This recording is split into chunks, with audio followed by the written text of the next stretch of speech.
When a fearless African waitress dares to stand up to Korea's most feared mafia boss, she never expects it to spark a dangerous connection that will test loyalty, courage, and the thin line between love and survival. But when bullets start flying and betrayal runs deep, one question remains. Is she his greatest weakness or his only salvation? Before we dive in, make sure to subscribe, like, and drop your thoughts in the comments below. And stay till the very end, because what happens between Amara and June will leave you breathless. Say that again, Jun Kang said quietly, his voice cutting through the thick tension of the restaurant like a blade through silk. Sir, she said evenly, stepping closer. It was an accident. The boys knew. I'll handle it. The silence thickened. June turned to her, eyes narrowing. You'll handle it? Yes, sir. Her voice was calm, but her hands were tight around the napkin she carried. We can replace your shirt, or clean it. No need to scare him. A heartbeat of stunned quiet followed. Someone at the table shifted uneasily. Then June laughed. A low, controlled sound that made everyone flinch. What's your name? Amara. Amara, he repeated, tasting it. You speak as if you forget who you're talking to. I remember exactly who I'm talking to, she said before she could stop herself. His men exchanged looks. One reached subtly inside his jacket. June gestured for them to relax. Bold, he said. And stupid. She lowered her eyes slightly, but not out of fear. Maybe, but respect goes both ways, sir. For a moment, no one moved. The rain outside hit harder, as if echoing the tension. June leaned back, studying her. Then he pulled the soiled napkin from his cuff and set it down. Leave us. The manager practically dragged Amara toward the kitchen, whispering through clenched teeth. Are you insane? Do you know who that man is? She didn't answer. Her heart was still racing, half from terror, half from a strange thrill. She hadn't meant to talk back. It just happened. In the dim hallway behind the kitchen, she pressed her palms together, whispering, God, what did I just do? Hours later, after closing, she stepped into the cold night. The streets of Gangnam shimmered with reflections from neon signs. She wrapped her scarf tight, replaying the scene in her mind. Maybe he'd forget her face by morning, but as she reached the bus stop, a sleek black car rolled up beside her. The back window lowered. Jun Kang's gaze met hers. Get in, he said simply. Every instinct screamed no, but curiosity held her frozen. Why? You spoke boldly today. I dislike fear. I reward courage. He gestured toward the door. Dinner, my treat. I already ate. Then you can watch me eat. A faint smirk. She hesitated. The driver's eyes stayed fixed on the road ahead, impassive. Amara's breath clouded in the air. The wind was sharp. Against every rational thought, she opened the door and slid in. Smart choice, June said, voice smooth as silk. I could have sent someone else to invite you, but I prefer direct conversations. She folded her hands. You mean control? He glanced at her. You read people well. I serve people all day. It becomes a habit. The city blurred past. Neither spoke for a long time. Finally, she asked, why dinner with me? You could have any woman in Seoul. He looked out the window. Because you're the first person in years who told me no. The car slowed in front of Han River Sky Lounge, a private restaurant atop a skyscraper. He stepped out and offered his hand. If you're scared, you can leave now. She took his hand. Before they entered, he paused, studying her again. You don't act afraid. You just shake after. She almost laughed. Maybe. The elevator doors closed around them and the city lights fell away. If you're hooked by now, don't forget to subscribe, like, and drop your thoughts in the comments, because what happens next between Amara and June will leave you holding your breath. The elevator opened to a glass-walled dining room overlooking Seoul's glittering skyline. Rain streaked the windows like silver threads, and the low hum of jazz wrapped the silence between them. Only one table was set. Crystal glasses, flickering candles, no other guests. June removed his jacket and gave it to a silent attendant before sitting. "They'll serve soon," he said. "Order what you like." Amara's eyes swept the room. "This place is closed to the public, isn't it?" "It is. I bought it 2 years ago." She blinked. "For privacy? For control?" He leaned back, studying her reaction. "You don't like men like me, do you?" "I don't know men like you," she said quietly. "People only whisper your name. I prefer to know people before I decide." Something like amusement flickered in his eyes. "And what do you think you know so far?" "That you're used to fear, and that it probably gets lonely." For a moment he didn't answer. Then the waiter arrived with dishes so artful they looked untouchable. Amara tried to hide her awe but failed. June noticed. "You could work anywhere," he said. "Why a restaurant?" "Because I like watching stories happen around tables," she replied. "People reveal who they really are when they eat." He tilted his head. "And who am I?" She met his gaze.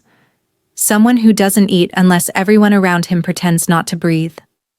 He actually smiled this time, small, dangerous, genuine. "You're braver than you think." "I'm also not suicidal," she murmured. "So please, eat your dinner before I regret coming here." He laughed softly, the sound low and unfamiliar to his own ears. Noted. As he ate, silence stretched comfortably for the first time.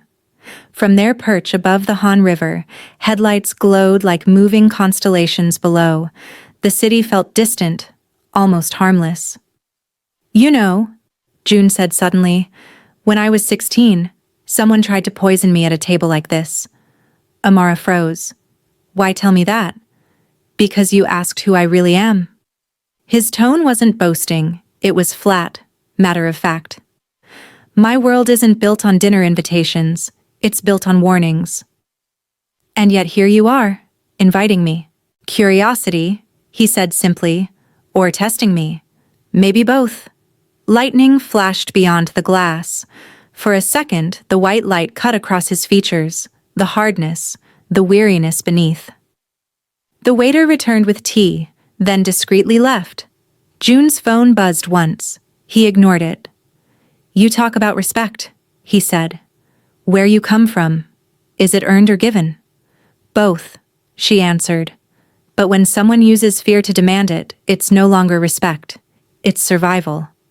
Her words hung between them. He stared into his cup for a long time before setting it down. "You sound like my mother," he said quietly. Amara's brows rose. "I doubt that." "She used to tell me power without mercy destroys itself." His voice softened, almost lost under the thunder outside. "I stopped listening to her the day she died." Amara hesitated. "I'm sorry." He nodded once. "Don't be. She was the only good thing that ever scared me." A faint alarm beeped somewhere near the elevator, an odd, sharp tone that didn't belong to the restaurant's gentle music. June's head lifted instantly. The air changed. "What is that?" Amara whispered. "Trouble," he said, standing. "Stay behind me." The elevator doors opened before he reached them. 2 men in black entered, one of them bleeding, the other shouting in Korean. June switched languages mid-stride, his words cutting through the tension. Amara couldn't understand, but she caught the name of another syndicate, the Baek clan. June's men pushed him toward the exit. He turned to Amara. "You're coming with me." "What? Why?" "Because they saw you." His tone brooked no argument. The world blurred after that. A side corridor, emergency stairs, the rush of rain as they burst into the parking garage. Tires screeched, gunfire cracked in the distance, short, echoing pops that made her flinch. June shoved her into the back seat of his car, slammed the door, and barked an order in Korean. The car leapt forward. Amara clutched the seat. Are we? Are they shooting at you?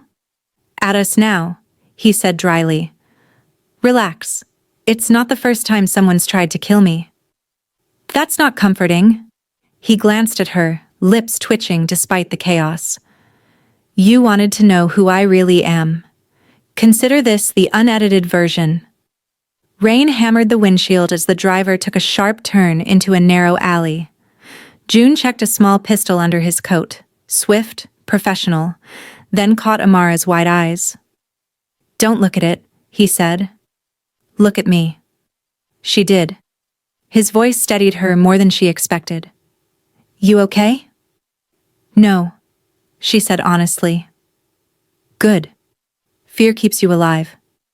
They sped through another turn, headlights flashing across brick walls plastered with neon signs. The city's noise swallowed the chase. By the time they reached the edge of the river district, the sirens had faded. June tapped the driver's shoulder. Safe house. Amara exhaled shakily. You have those? I have everything, he said, but his tone had lost its arrogance. Exhaustion threaded through it. The car stopped before an old building disguised as a riverside warehouse. Inside, warmth and quiet replaced the storm. A medic waited. One of June's men, quick and efficient. He checked the scrape on June's arm, then bowed out. Amara hovered near the doorway. Why am I here, really? June sat, unbuttoning his cuff. Because you stood up to me. And now the Beck clan thinks you're leverage. Leverage. She repeated softly. I'll make sure they never find you, he said. You'll stay here tonight. She crossed her arms. I have a job. You had a job, he corrected. I called your manager already. Her eyes widened. You what? I told him you'd be off for a week. Paid. That's not how normal people handle things. I'm not normal people. She wanted to argue, but fatigue and adrenaline tangled her words. Instead, she sank into a chair. So what now? You protect me until your enemies disappear? His gaze met hers, dark and unreadable. Something like that. The storm outside eased to a drizzle. Silence stretched again, different this time, heavy with unspoken questions. Amara finally said, You know, for someone who controls everything, you don't look in control right now. He gave a soft, tired laugh. You notice too much. And you hide too much. He looked up. Then maybe we'll even each other out. For the first time, the line between captor and protector blurred. If you're still watching, make sure to like, subscribe, and tell me in the comments. Do you trust June yet? Or is Amara walking into something she can't escape? The sound of engines cut through the night. Amara's heart dropped as she saw the cars outside the gate. Too many. Not June's. She grabbed the phone on the table, no signal. Her voice trembled. They're back. The guards moved fast, locking down the doors. One pressed a gun into her hand. If anyone gets in, hide. Don't be a hero. But before she could argue, the first explosion hit. The windows rattled, alarms screamed. Smoke filled the hall. Amara dropped to the ground, crawling toward the back exit. Her hands shook, her mind screaming one name, June. Outside, headlights pierced the smoke. A car swerved through the flames, metal grinding against concrete. The door burst open, and there he was. Blood on his sleeve, rage in his eyes. Amara! She ran to him without thinking. He caught her, pulling her down behind the wrecked car as bullets sliced the air. Are you hurt? He demanded. I'm fine, she panted, but they found us. I know. His tone was all fire and control, but his hand on her back was trembling. They followed me from the meeting. She looked at him, eyes wide. You walked into their trap. On purpose? To end this, he said. For good. A gunshot cracked past his head. He turned, aimed, and fired twice. Clean, lethal, silent. The air stank of smoke and rain. For a second, everything stopped. Then, another wave of men appeared from the shadows. Amara's heart froze. There's too many. Stay behind me. She grabbed his arm. No. You'll die out here. Then at least I'll die protecting something that matters. Her throat tightened. You're insane. He met her eyes. You said respect goes both ways. So respect this. And then he stepped forward, weapon raised, every movement precise and cold. But when one of the men aimed straight for Amara, June spun, took the bullet meant for her. He stumbled. June! She screamed, catching him as he fell to his knees. His hand pressed against his side, blood seeping fast. Still, he fired again, hitting the last attacker before collapsing against her shoulder. The world fell silent. Only the rain remained, soft, endless. She held him, tears mixing with the rain. You idiot, she whispered. You can't just die on me. He tried to speak, breath ragged. You're safe. That's enough. No, she said fiercely. Not enough. You don't get to disappear after all this. His eyes fluttered shut. Amara. She pressed her hand harder over the wound, her voice breaking. Stay with me. You still owe me a dinner that doesn't end in gunfire. A faint, pained smile ghosted across his lips. Stubborn. Learned from the best, she whispered. Sirens wailed in the distance. Back up. His men. She refused to let go until they reached them. Hours later. The safe house was silent again, but now it smelled of antiseptic instead of gunpowder. June lay on the couch, pale but breathing. A doctor packed up his things, bowing before leaving them alone. Amara sat beside him, her hand still wrapped around his. When his eyes finally opened, she exhaled shakily. You're awake. He tried to sit up, grimaced. You stayed. Of course I stayed. Her voice cracked. You nearly died, you maniac. He managed a faint smile. And yet you're still yelling at me. She swatted his arm lightly, tears spilling before she could stop them. You can't keep living like this, waiting to die every time someone looks at you wrong. His gaze softened. It's all I've ever known. Then learn something new, she said, voice trembling. Live. Actually live. Eat breakfast that's not a weapon. Walk without looking over your shoulder. Let someone in. He stared at her for a long time. You think that's easy for me? No, she said, brushing a tear from her cheek. But nothing worth keeping ever is. The silence that followed wasn't heavy. It was full. Full of things neither could yet say. Finally, June took her hand properly this time, lacing their fingers.